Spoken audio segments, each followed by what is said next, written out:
আজকে আবার চলে এলাম একটা ছোট্ট ভিডিও নিয়ে। আমার জানু চুনো মাছ খেতে ভালোবাসে। এই যে দেখছেন মাছগুলো, এইগুলো হচ্ছে আমুদি মাছ। এই আমুদি মাছ এখন কাটতে বসছি বটিতে। ও খেতে ভালোবাসে বলে ওর জন্যই আনা মাছগুলো বাজার থেকে।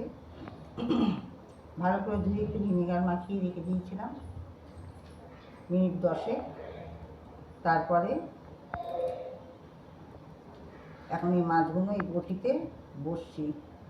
পায়ে এত ব্যথা, দাঁড়িয়ে আর কাটতে পারছি না। এই যে দেখুন এরকম পরিষ্কার করে মাছগুলো কাটা। এটাতে একটুখানি আমি রসুন আর হচ্ছে পেঁয়াজ বেটে মাখিয়ে চালের গুঁড়ো নুন দিয়ে মেখেও ভাজা যায়, মরমরে করে। আর তা না হলে আপনারা তপসি মাছের ফ্রাইয়ের মতো বেসন দিয়ে গুলে ডুবিয়ে ভাজতে পারেন। এই মাছটা খেতে খুবই সুস্বাদু, ডালের পাতে খেতে খুবই ভালো হয়। তো এই ছিল আমার আজকের ভিডিও। আবার দেখা হচ্ছে নেক্সট ভিডিওতে।